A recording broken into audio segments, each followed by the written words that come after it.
agradecendo a espiritualidade maior e os mentores dessa casa que já estão presentes, agradecendo a presença de todos que aqui estão, seja na carne ou no espírito, sejam todos bem-vindos. Boa noite a todos. Damos por iniciado a reunião da noite. Que assim seja.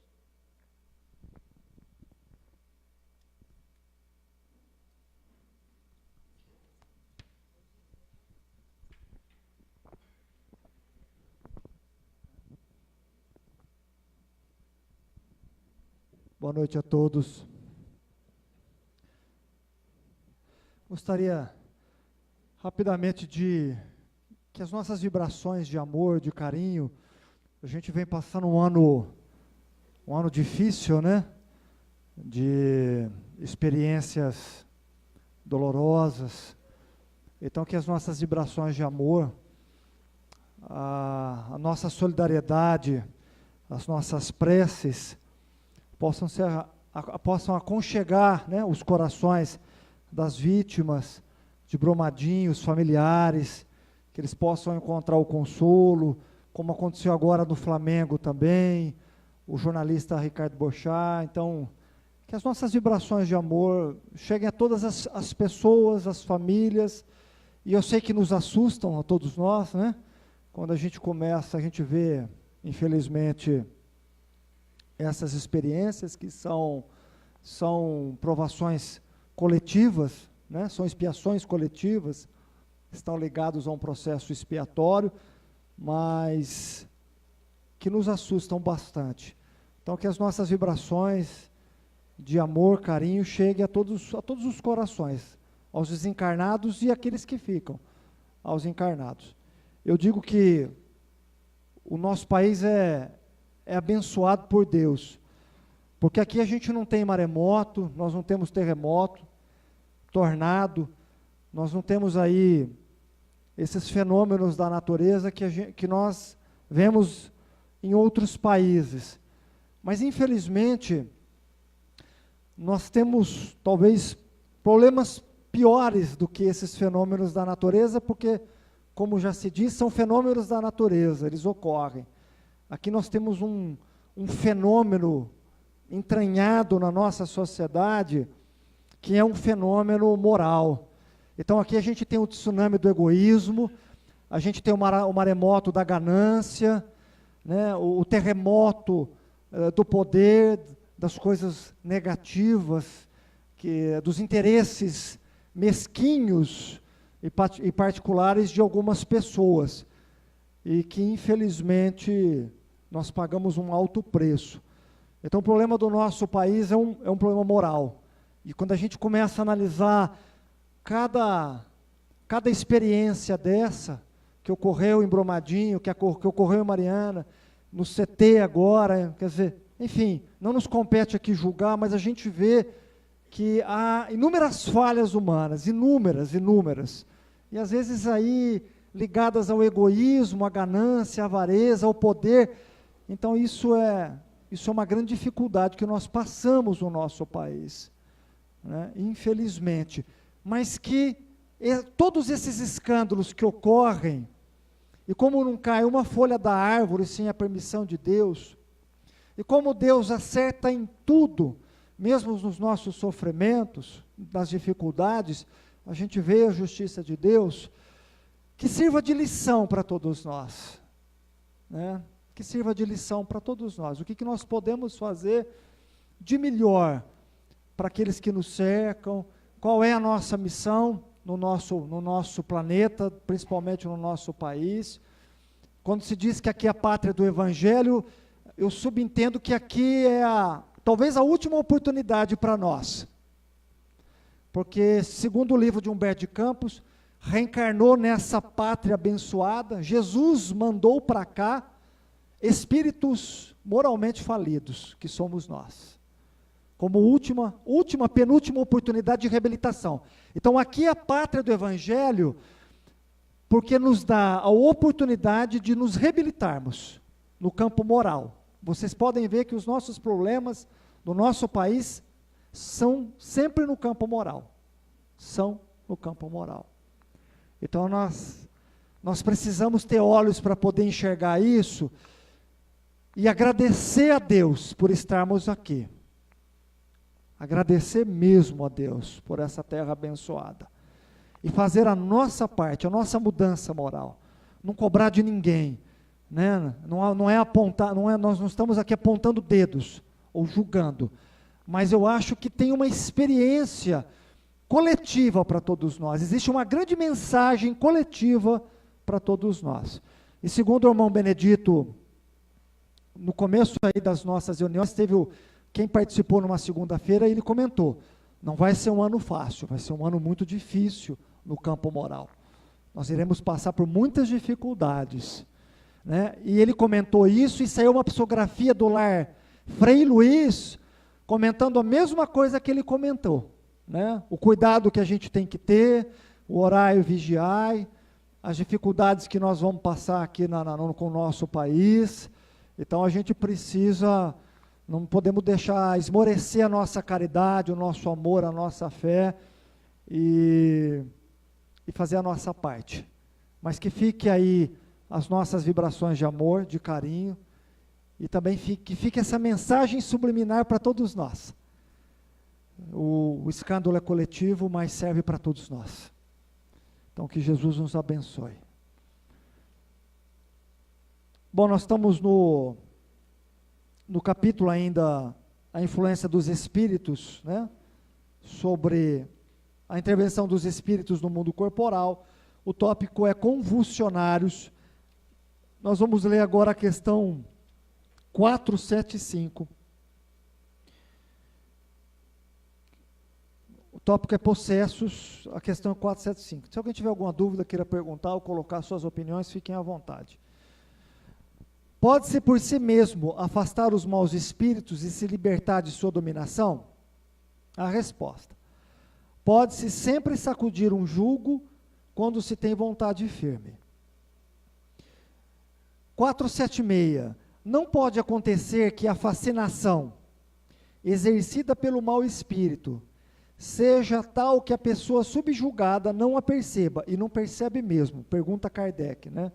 O indivíduo geralmente fascinado, ele não consegue perceber já a atuação do espírito sobre ele, porque um processo de fascinação, como ele coloca aqui, já é um processo de uma sintonia muito estreita com os obsessores. Então o indivíduo não percebe que está sendo obsedado. E se ele for orientado, se ele for, alguém chegar para eles e olha, né, muda teus pensamentos, a sua conduta aí, algum processo de obsessão, ele acaba se isolando das pessoas que possam o orientar. Acontece muito isso, viu?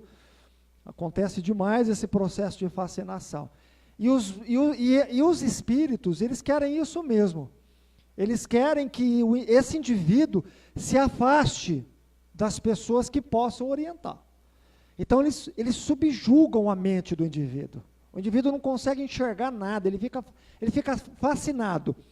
Quando chega nessa situação, quando o sujeito chega nessa situação, é o que a gente chama, é o que a gente fala, os espíritos conseguiram destituir dele a razão, a fé racional. O indivíduo, quando chega nesse processo, ele já não consegue exercitar a sua fé racional. Ele já não tem forças, porque ele está fascinado, ele está encantado, ele está ludibriado pelos maus espíritos. Então ele não tem mais força nem mental e nem física para conseguir sair do subjugo desses maus espíritos. Né? E aí então Kardec pergunta, não pode acontecer que a fascinação exercida pelo mau espírito seja tal que a pessoa subjugada não a perceba? Pergunta Kardec, e aí ele continua.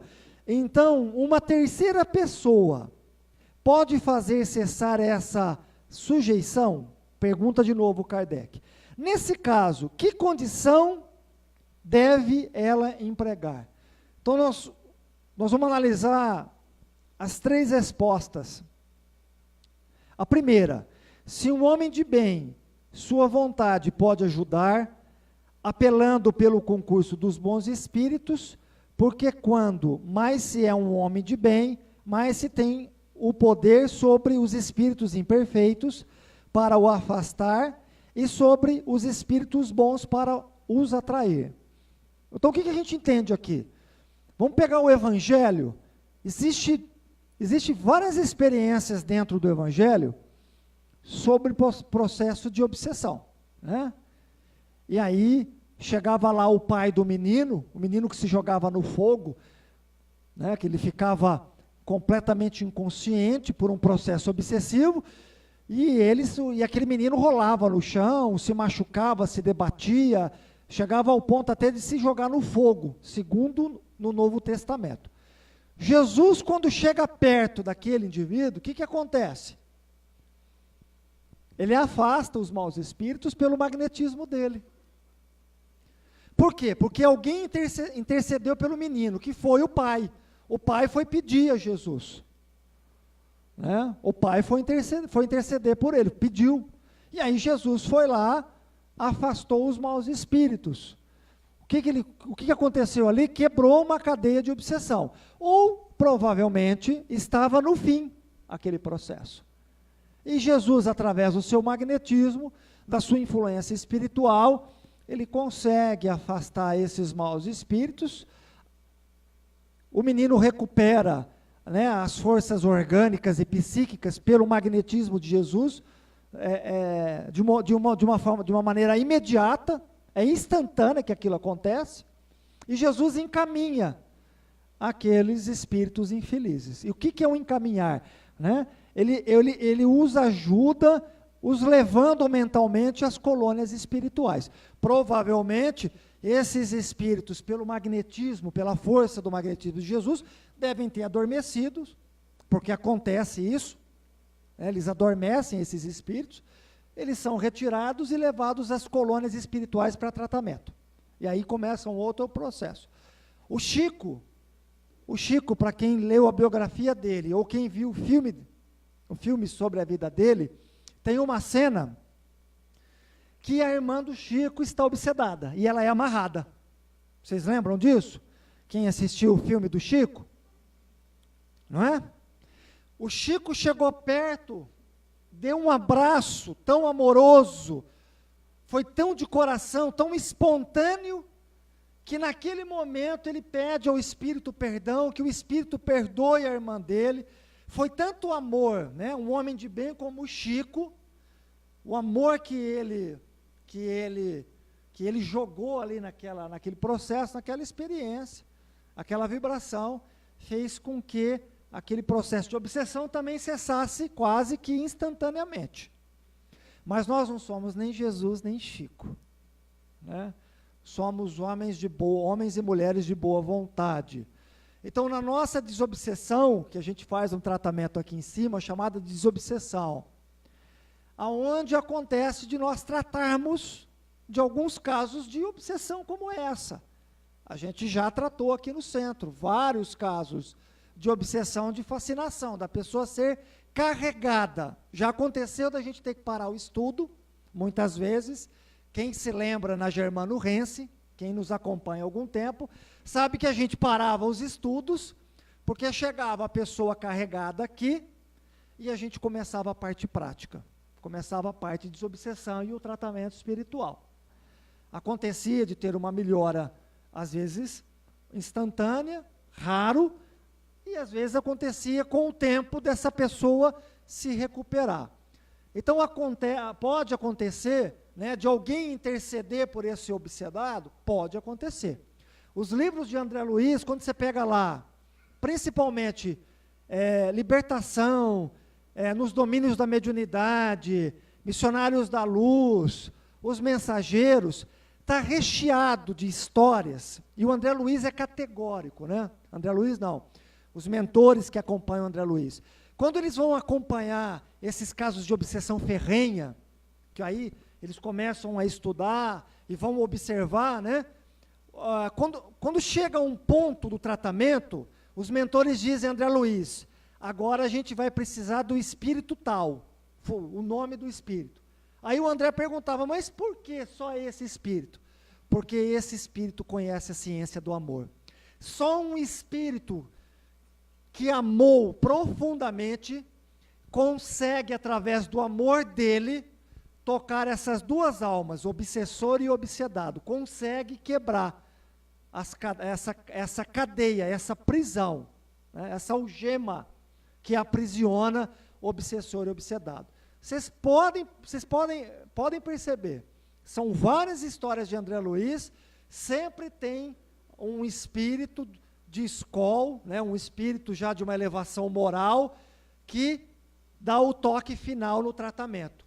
Que aí tem que entrar esse espírito que conhece a ciência do amor, que vivencia o amor, para poder tocar aqueles corações aflitos, aqueles corações que estão presos à vingança.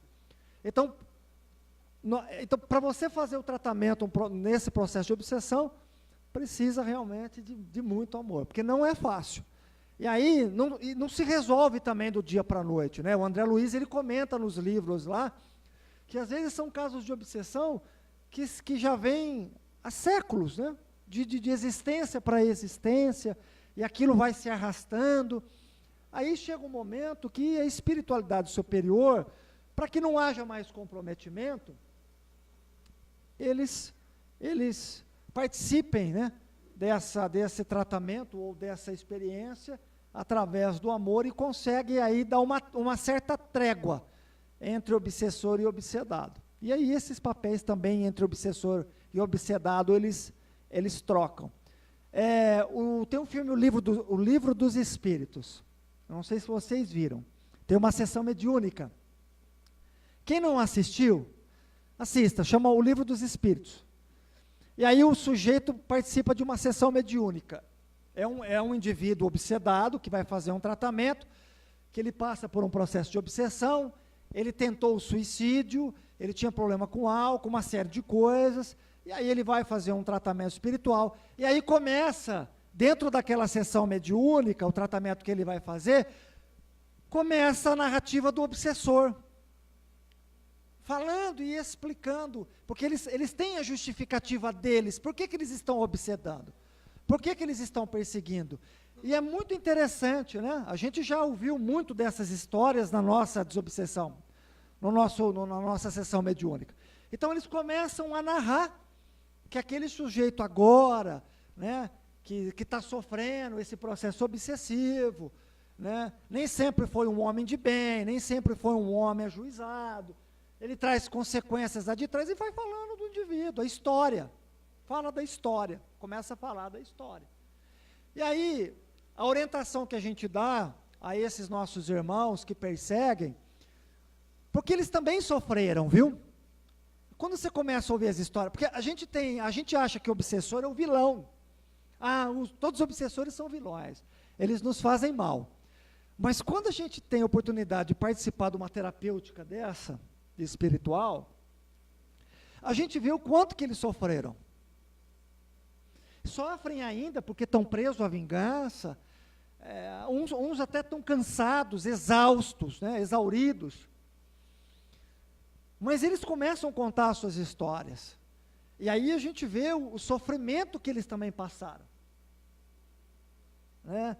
Teve um caso que me chamou muito a atenção, de uma pessoa que a gente tratou na desobsessão, que passava por um processo de obsessão, de fascinação, de perseguição mesmo, ferrenha, né? Onde a pessoa chegava a ser até agredida, nas madrugadas, arranhões, puxões, enfim, uma série de coisas.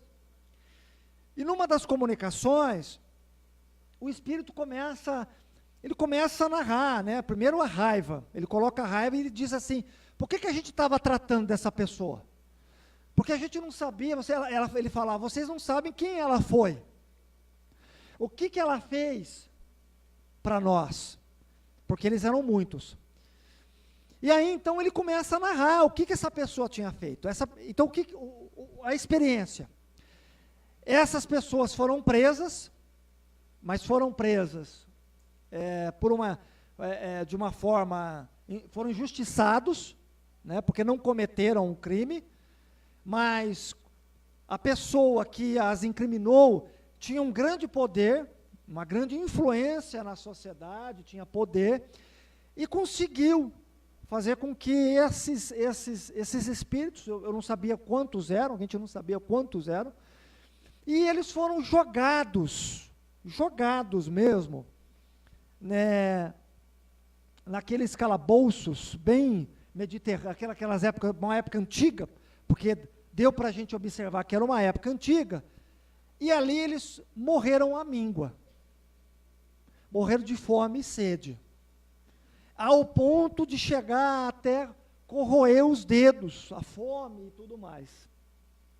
Então você vê o desencarne desses indivíduos, o quanto eles sofreram, e aí deve ter algum processo expiatório, porque às vezes a gente tem a oportunidade de ver uma existência, 2, 3, 4, 5 existências, quando começou o processo de obsessão, né?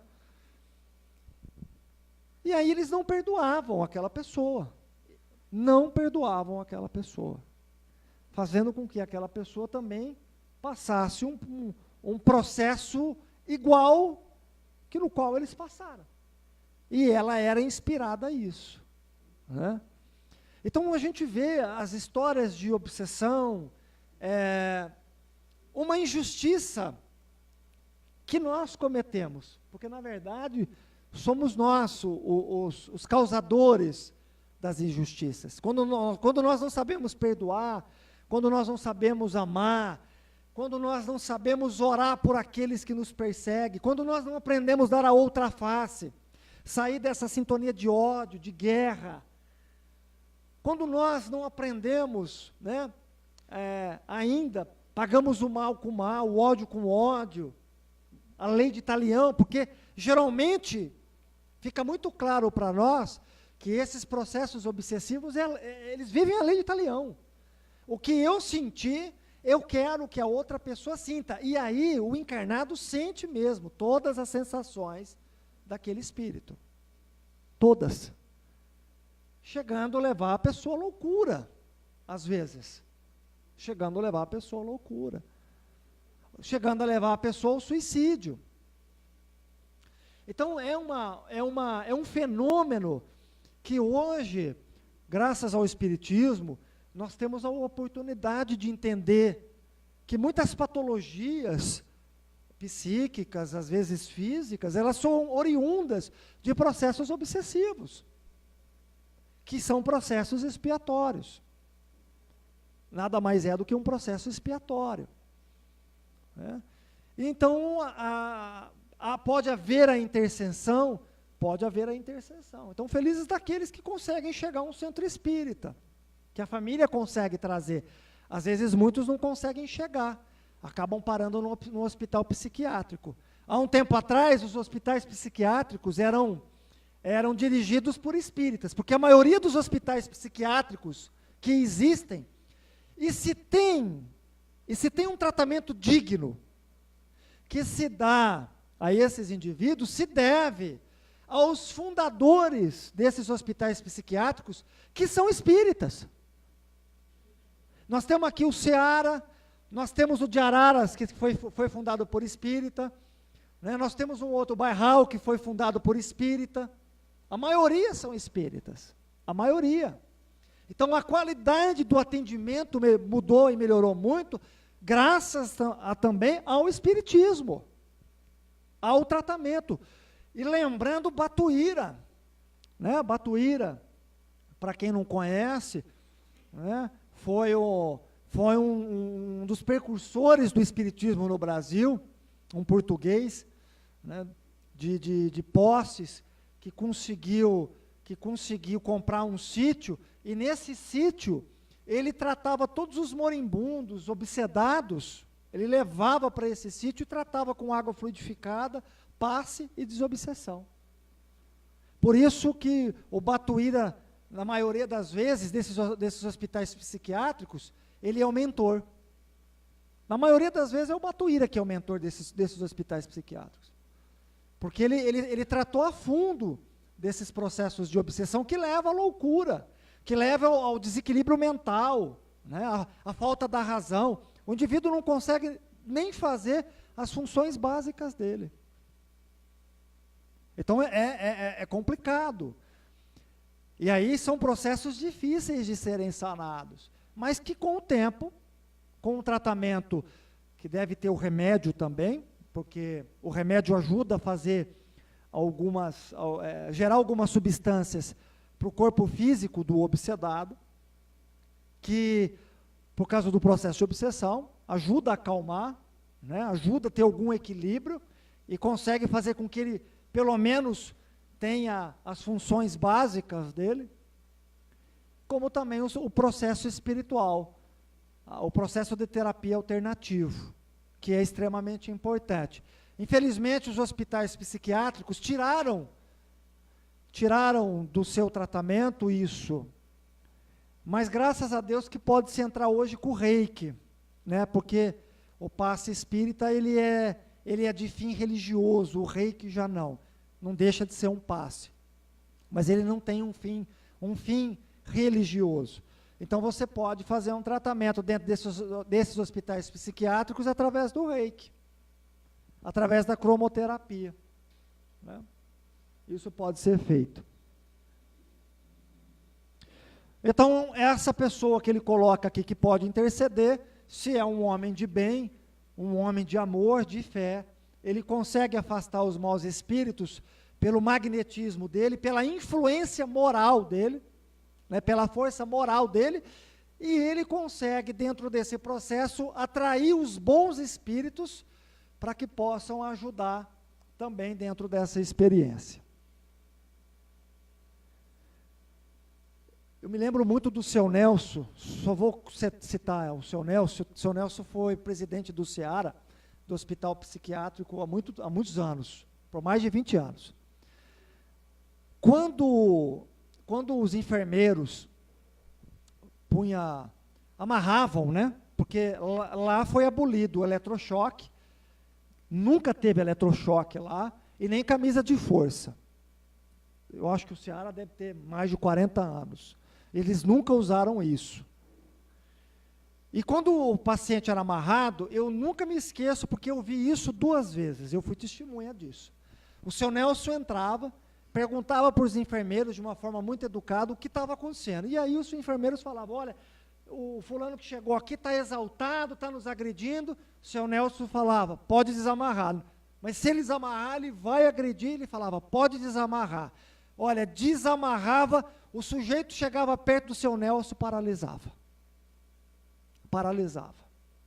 Era impressionante, porque aí tinha a força moral do dirigente, né? Desse homem que dedicou a vida dele por mais de 20 anos, de uma forma gratuita, de uma forma amorosa, tanto que quando ele deixou a presidência, perdeu-se a espiritualidade lá de dentro, e a gente sabe o que o Ceará virou. O Ceará está se recuperando agora, com essa nova presidência, com o doutor Getúlio. O Ceará está trazendo de novo a espiritualidade para dentro do hospital, graças a Deus. Mas o seu Nelson tinha essa capacidade, gente, de chegar lá um sujeito agressivo, chegar perto dele e paralisava, na hora ele mandava soltar. Falou, não vamos tratar assim o paciente. E o paciente, às vezes, chegava para agredir e paralisava na frente do seu Nelson. Então, a gente via a força moral que ele possuía. E dentro disso, ele atraía também para si a proteção dos bons espíritos. Existem pessoas que se alegram em uma dependência que agrada seus gostos e seus desejos. Em todos os casos, aquele cujo coração não é puro não pode ter nenhuma influência, os bons espíritos o abandonam e os maus não o temem. Então, olha o que ele diz aqui, né? Dependendo do coração da pessoa, dependendo da sintonia que você tem com os maus espíritos, quanto mais a gente tem sintonia com os maus, quanto mais o nosso coração se sintonizam com os maus, nos desejos, nas emoções, é mais difícil de sair. É sempre mais difícil de sair. E digo mais, tem processos obsessivos que não se resolvem numa existência, né? A gente já tratou de alguns aqui, e o Benedito foi categórico. Ele falou, vai dar uma aliviada, mas vai continuar tendo ainda o processo obsessivo. Não tem como. Isso faz parte do processo de expiação da pessoa, infelizmente. A questão 477. As fórmulas de exorcismo têm alguma eficácia sobre os maus espíritos? Então, quando a gente vê lá o filme Exorcista, tem muito filme assim, né? Hoje em dia. Aqueles exorcismos, aqueles rituais, isso tem uma certa influência nos espíritos? Vamos ver a resposta. Não. Quando esses espíritos veem alguém tomar a coisa a sério, eles riem e se obstinam. Eles dão risada desses rituais. Então, essa coisa do ritual, daquelas palavras, da Bíblia, gente, isso é balela. Sal grosso, qualquer coisa que vocês forem, isso é balela. Eles vão dar risada. Mas aí vocês poderiam questionar, vamos supor que nesse exorcismo que acontece na Igreja Católica, tenha um padre fervoroso. Tenha um padre que usa desse ritual, mas ele tem fé. Ele acredita naquilo que ele está fazendo, ele tem fé. Então não é o ritual, é a fé dele. Por mais que a fé dele, ele acredita que aquele ritual vai dar certo. Então, mas é a fé dele. Eu vi uma reportagem do padre Fábio de Mello no Danilo Gentili. E o Danilo perguntou sobre a questão de possessão, exorcismo. Se ele já tinha vivenciado, se ele acreditava ou não. E aí ele conta, o próprio padre, o Fábio de Mello, ele conta uma experiência interessante. Ele disse que ele vivenciou uma situação. Que ele tinha vivenciado uma situação. Que ele tinha ido, ele estava em São Paulo, ele tinha uns amigos em São Paulo, que ele foi jantar na casa desses amigos.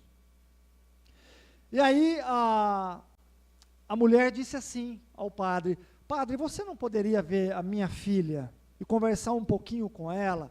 Ela está tendo assim insônia, algumas perturbações, e a gente gostaria muito que você conversasse com ela.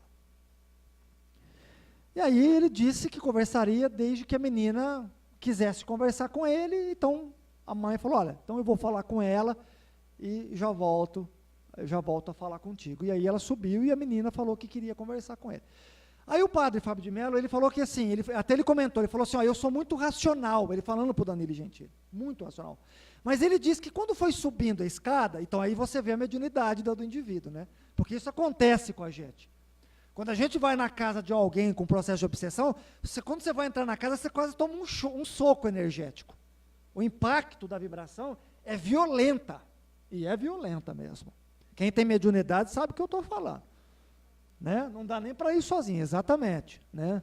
A indicação é que vai de 2, 3 pessoas, porque a vibração é pesada.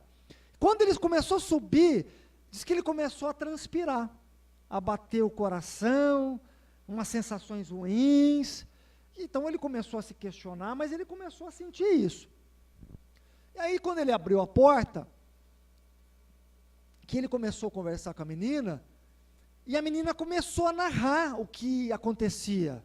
E aí ele falou assim que foi a primeira e a única vez que aconteceu com ele. Quando ela começou a narrar os sonhos de ter uma criatura, perturbações, insônia, diz que ele foi entrando no quadro mental dela.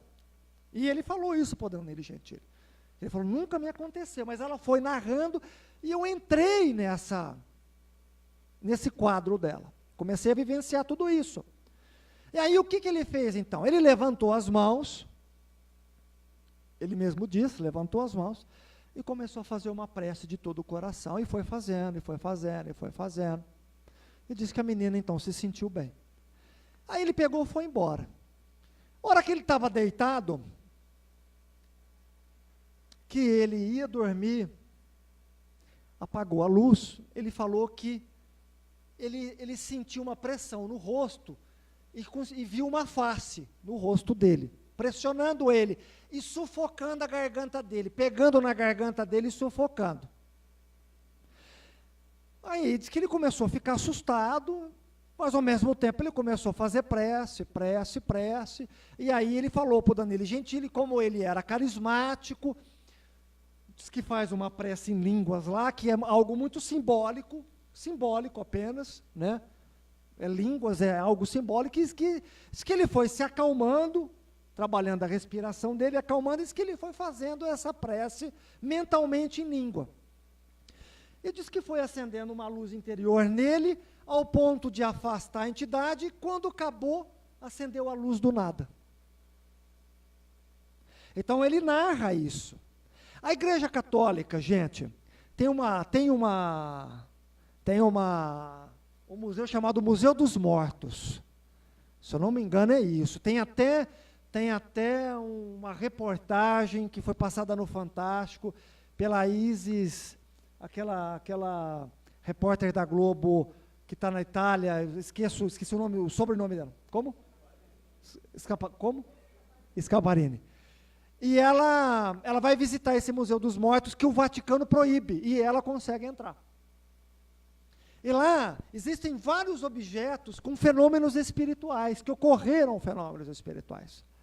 Então o Vaticano sabe disso. Às vezes, a maioria dos padres sabem disso. Mas às vezes eles não sabem como lidar com isso, de que maneira lidar com isso. Né? Existe uma trilogia de filmes aí, que agora também, que é de um casal paranormal, que é baseado em história real. É claro que o filme aumenta um pouco, né, porque precisa ter esse... Mas que ocorrem, são baseados em histórias reais, e que ocorrem esses fenômenos espirituais de obsessão mesmo, ao ponto de agredir, ao ponto de tocar a pessoa, de objetos caírem, coisas tremerem. Gente, isso ocorre, viu? Isso ocorre, e ocorre mesmo. Né? E a trilogia desses filmes, o último é A Freira. Os outros, tem mais outros dois, que é um casal paranormal. O marido já desencarnou, a mulher está viva, a paranormal está viva, eu acho, e o marido desencarnou. E eles tinham um museu de objetos amaldiçoados, entre aspas, né? Porque os espíritos utilizavam aqueles objetos e tal. E eles iam estudar. E a mulher, a paranormal, com uma sensibilidade, entrava no quadro. Realmente, pela mediunidade dela, ela percebia as entidades e tal. Então, isso é um pouco da realidade espiritual? Um pouco não, é muito. Esses filmes retratam muita coisa do mundo espiritual. Muita coisa do mundo espiritual. Quem tem evidência, eles enxergam isso mesmo. Essas ações, espíritos deformados, espíritos animalizados, às vezes com forma metade animal, metade homem, porque esses espíritos, eles vão perdendo a forma. Eles vão perdendo a forma. E eles vão se mutilando no mundo espiritual. Eles vão plasmando aquilo, e aonde eles estão, eles vão aurindo daquelas vibrações, e eles acabam perdendo a forma humana. Então acontece muito isso, e é assustador. É assustador. Agora, quando a gente fala a interação do mundo espiritual, você imagina a gente se todos nós tivéssemos vidência, né? E víssemos uma cena dantesca dessa, iria ser assustador, apavorante. O André Luiz narra um processo de vampirização no livro Ação e Reação, mas com tal detalhes, né? O indivíduo se suicida, ele é levado ao suicídio por tendências dele, por emoções dele, e por um processo de obsessão, e com uma legião de espíritos dominando a mente dele. Quando ele se dá um tiro, os espíritos, como vampiros, atacam o corpo dele, literalmente atacam o corpo dele. O sangue escorrendo, os espíritos passavam a vampirizar o sangue escorrendo, carregado de fluido vital. Parece chocante, mas é uma realidade espiritual. E ocorre muito, gente. Ocorre bastante. Lar de Frei Luiz.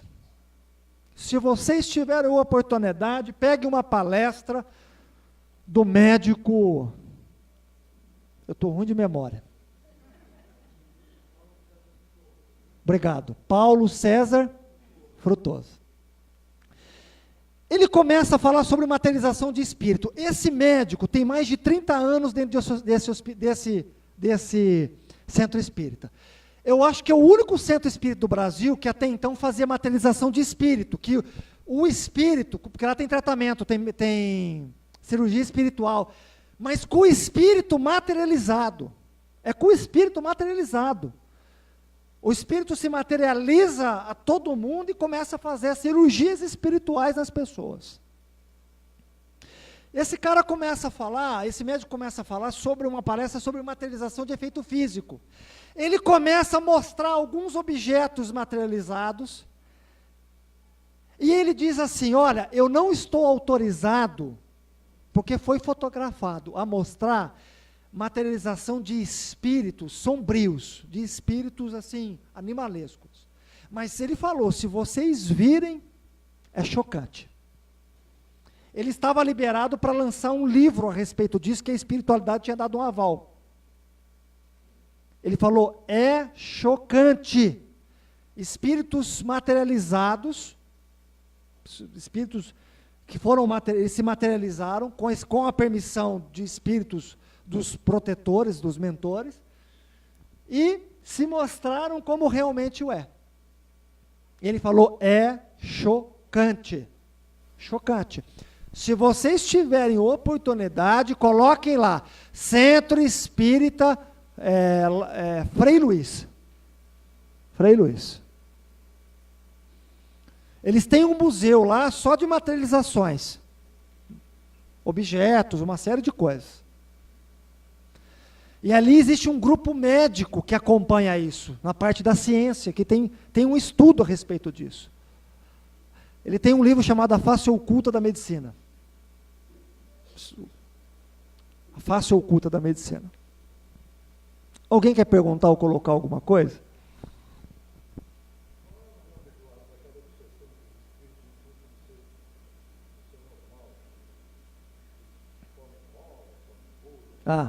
O senhor Wagner está falando do processo de obsessão ele perguntou qual é o nome de obsessão que o André Luiz chama, onde os espíritos colocam os ovoides.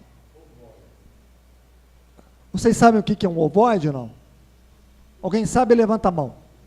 Ninguém sabe o que é um ovoide? Aí eu convido vocês a lerem também o livro de André Luiz, Libertação. O ovoide é o seguinte, esses espíritos que ficam muito tempo aí presos a esse estado de vibração negativa, eles vão perdendo a forma, eles vão perdendo a forma humana, eles vão se mutilando, ao ponto de se formar um ovoide. Acontece? Acontece. Ao ponto de se formar um ovoide, eles chegam a perder, e isso é temporariamente, pessoal. Isso é temporariamente, eles perdem. E aí, os espíritos, os outros obsessores, pegam esses ovoides e acoplam esses ovoides no perispírito, no corpo espiritual da sua vítima, que está encarnada. Ele vai lá e coloca, ele vai lá e implanta. E esse ovoide, eu posso dizer que ele faz a função de um sanguessuga. A mesma coisa que faz o sanguessuga, que suga o sangue, esse ovoide suga a energia vital do encarnado. Então, por que eles colocam isso? Eles colocam isso para enfraquece a vitalidade das suas vítimas. Isso é uma estratégia de obsessão. Então, aí eles vão colocar nos principais chakras, nos principais centros de força. Ou eles colocam aqui, no coronário, ou às vezes o cardíaco, ou às vezes no sistema nervoso central. E eles fazem isso para minar realmente as forças e a vitalidade do obsedado. Isso ocorre. E aí, para ter um estudo mais aprofundado, leiam o livro Libertação de André Luiz. Só um pouquinho, só. Boa noite, Eduardo. É possível se descobrir numa casa espírita? Se você for num centro espírita, depois de um tratamento, se consegue perceber que tem ovoides. Mas os ovoides não são retirados numa única vez. O Benedito muitas vezes nos mostrou, quando a gente estava na casa, quando a gente começou na casa da Isabel, tinha muito fenômeno físico, de efeito físico lá, ficava evidente para a gente. E aí o próprio Benedito, quando ocorria alguns casos assim, ele comentava em particular com o grupo, claro, a pessoa não ouvia, mas ele dizia, olha, essa pessoa, ela tem 2, 3 ovoides. Então ele falava assim, ó, eu vou colocar o álcool, então ele colocava o algodão aonde tinha, e colocava e espirrava o álcool. Aquilo formava o caroço direitinho. Então ele fazia isso para nos mostrar como era a atuação desses ovoides. E aonde eles estavam. Né? Então também ele comentava, ele falou, agora a gente não pode retirar, porque se retirar, vai lesionar. Ela vai fazer um tratamento aí de 4 ou 6 sessões espirituais, e a hora que ela estiver pronta, a gente retira. Sabe igual o olho de peixe? Já tiveram olho de peixe, gente? Que tem que esperar amadurecer e vai passando, não é isso? Desculpa usar, eu estou tentando usar uma analogia para que vocês possam entender mais ou menos como funciona isso. Ele precisa ter uma maturação para depois você extirpar ele. Aí você extirpa ele, sem lesionar. E é isso que no plano espiritual eles fazem. Eles passam a magnetizar, a equipe espiritual passa a magnetizar esses ovoides, afrouxando, né, as correntes, os tentáculos fluídicos que se ligam, porque eles criam tentáculos fluídicos mesmo, no perispírito da pessoa, e aí vai afrouxando, através do magnetismo, ao ponto de retirar esse ovoide, esse ser que está sem forma. Aí eles são levados, fazem um tratamento e com o tempo eles tomam a forma de novo. É possível dentro de um ovoide ter uma legião de espíritos que perderam a forma. Benedito disse o seguinte, ele comentou um tempo atrás sobre um caso de gêmeos chifópagos, siameses. Ele falou que geralmente o caso que ele acompanhou de gêmeo siamês, no processo da reencarnação, eram 2 espíritos que estavam fundidos no campo vibracional, perispirítico, que é o corpo espiritual. E a mesma coisa, o Benedito falou a mesma coisa, falou assim, não dá para tratar, né, e separá-los. Então eles reencarnam naquela condição, como gêmeos chifópagos, siameses, né, grudados, ou às vezes coração, ou um órgão vital, ou o cérebro, um órgão que você não consegue, que eles se alimentam daquele único órgão, e ali eles drenam, esses 2 espíritos, nesse processo, eles drenam e jogam para o corpo físico todas essas memórias mentais, todos esses miasmas, todas essas energias vibracionais, para eles depois, quando desencarnarem, conseguirem se separar. Isso aí eu estou falando de um processo de obsessão muito profunda, mas muito profunda. E aí são séculos de obsessão. Entendeu? Não, pega o microfone, porque o pessoal que acompanha na rede social depois não consegue ouvir. Pessoal, se vocês acham difícil de entender, por isso que eu falo, leiam o livro Libertação de André Luiz. O André Luiz explica de uma forma muito didática, né, e ele explica todo esse processo de obsessão, como funciona. Na verdade, o livro Libertação narra um caso de obsessão profunda desse porte, de uma mulher que tem sérias dores de cabeça por causa dos ovoides, que foram colocadas na cabeça dela. E aí ela vai no médico, não tem diagnóstico, não acha nada, mas ela vai definhando essa mulher. Ela vai definhando. Entendeu? Ela chega até a ficar paralisada na cama, ela chega a perder alguns sentidos. O André Luiz começa a narrar, então, como que eles tratam todo esse processo de obsessão. Como é a estratégia dos espíritos superiores atuando em cima dos obsessores depois para chegar na vítima. É muito interessante. Uma vez aqui, Eduardo, eu não me recordo se foi já aqui na Casa Nova ou foi lá em cima na outra casa. O pai Toninho, eu estava assessorando ele em um dos trabalhos de cura aí, e ele disse para mim, olha, está vendo essa pessoa aqui? Dá uma olhada aqui no pescoço dela. Isso aqui é ovoide. E o pai Benedito chamou o pai Benedito, entendeu? E eles dois conversaram a respeito do que estava acontecendo ali na hora, né? E o pai Benedito disse, não, vamos fazer somente aquele tratamento que a gente já está acostumado a fazer e vamos deixar do jeito que está. Entendeu? Isso eu me recordo bem mesmo. E o pai Toninho falava, poxa, mas dá uma olhada em cima aqui do pescoço, parece atrás do pescoço, né?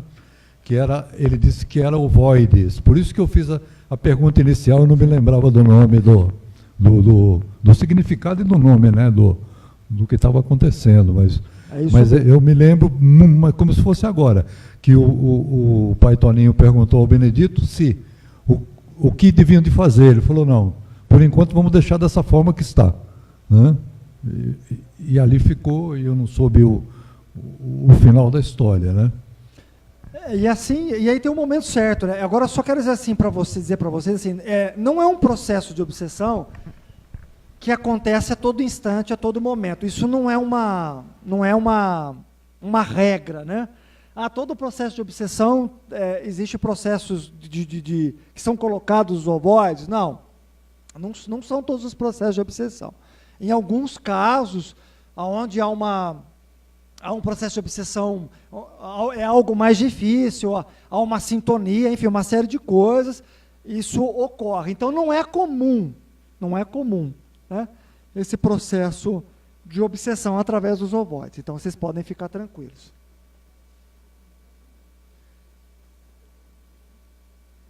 Tem tratamento, existem os tratamentos, né, espirituais que são ajudados.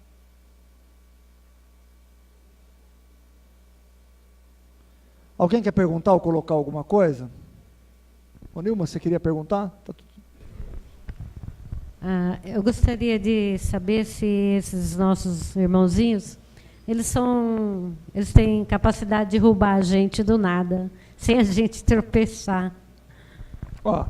Se a gente não tiver, aí a gente tem que trabalhar assim, o primeiro fator, se não tiver nada físico, se não é nada orgânico, né, ou se não foi um tropeço, acontece sim. Não posso negar que existe essa influência, tanto que nós estamos nesse capítulo aqui, nós estamos estudando a influência dos espíritos no mundo corporal. Então acontece, né? Há uma influência muito grande, muito mais do que a gente possa imaginar, é o que coloca o espírito de verdade a Kardec. Mas aí a gente precisa analisar assim, olha, por exemplo, quando a gente faz um tratamento com alguma pessoa que chega aqui, a primeira coisa que é perguntado assim, já foi ao médico? Né? Já fez todos os diagnósticos? Porque é importante, é muito importante para a pessoa, porque às vezes pode ser um processo também físico, que ela tenha alguma questão física, que ela precisa tomar remédio, ela precisa ter um acompanhamento médico. Né?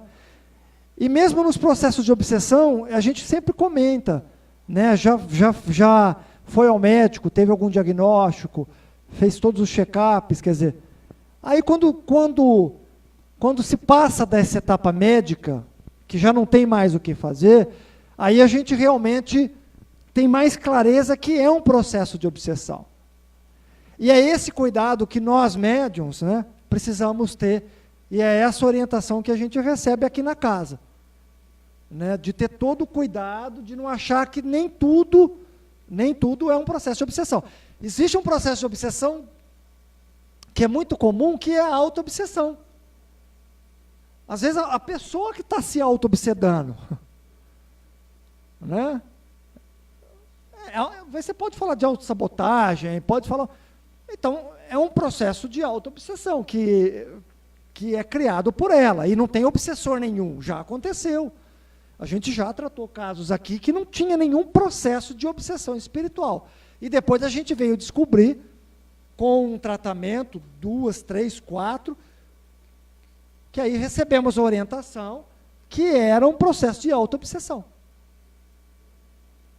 Onde a pessoa se auto-obsedava e achava que estava sendo perseguida por algum obsessor. E, na verdade, não era. Ela era a própria pessoa. Então, cada caso é um caso, e aí precisa ser analisado. Um caso mais comum, algo que a gente sempre comenta, que nos deixou bastante impressionado, e a Isabel testemunha disso, quando nós trabalhávamos no Ceará, no hospital psiquiátrico, foi um caso de uma mãe que veio pedir ajuda ao filho. Veio a intercessão do filho, porque o filho estava com pensamentos de suicídio. Estava com pensamentos assim de se matar, com depressão. E aí a mãe veio até a gente pedindo se a gente nós pudéssemos fazer alguma coisa, mentalizá-lo, enfim, vibrar por ele. Aí, passado um tempo, a orientação que nós tivemos era que a mãe tinha que ser tratada. Aí nós não entendemos nada. Mas como que a mãe tem que ser tratada e não o filho? E aí o mentor nos orientou, olha, acontece o seguinte, quando esse menino se desprende do sono, e a mãe também se desprende do sono, a mãe persegue esse menino, porque a mãe é algoz dele. Ele já foi algoz da mãe, e a mãe agora é algoz dele. E ele cometeu coisas com a mãe, que a mãe não perdoa ele. E aí, quando se desprende do corpo físico, o espírito, ele tem uma certa liberdade, e aí dentro dessa liberdade, ele consegue ver todas as suas algumas memórias de vidas passadas, algumas situações. Então, quando ela saía do corpo, ela conseguia ver quem era o filho dela. O filho dela era o algoz dela. E aí chegava no mundo espiritual, ela sacudia poeira nele. Perseguia ele. Quando os dois acordavam, aí ela voltava ao corpo, as memórias ficam adormecidas, ficam no subconsciente, o menino trazia aquelas impressões ruins do mundo espiritual, de perseguição, não descansava, não dormia, não relaxava, o organismo não se refazia, ele também não se refazia espiritualmente, e aí foi convidado da mãe fazer. Isso não foi dito a ela, foi dito para nós, que éramos para tratá-la da mãe. E aí nós trouxemos o menino, aí tanto que teve a confirmação. O mentor disse, o menino vai ser trazido, Isabel? Ele deu a comunicação. Mas o encarnado pode dar a comunicação? Pode. Os bons espíritos magnetizaram ele adormeceu, ele foi trazido para a sessão mediúnica. E a gente foi avisado disso. Falou, ele vai dar a comunicação, ele vai dar a comprovação para vocês do fato que ocorreu. E um médium que recebeu, e aí veio toda a comunicação do que acontecia. E aí ele deu nas entrelinhas toda a comunicação do que acontecia. Uma boa mãe, verdade. Muito preocupado. Só que se desprendia, e aí a gente tem que entender que nos nossos lares estão os nossos obsessores, Dentro dos nossos lares se encontram os obsessores, por isso também tem o processo de obsessão de encarnado para encarnado. Existe essa perseguição também. E aí, quando se desprendia, acontecia isso. Mas aí ela fez o tratamento, isso não foi falado a ela, porque iria machucá-la, e nós iríamos violentar a consciência dela. Ela passou por um tratamento, ambos conseguiram resolver essa situação. Mas foi um caso muito interessante. Foi um caso muito interessante. Alguém quer colocar mais alguma coisa? Então a gente eu vou parar na questão 478, e aí nós retomamos semana que vem.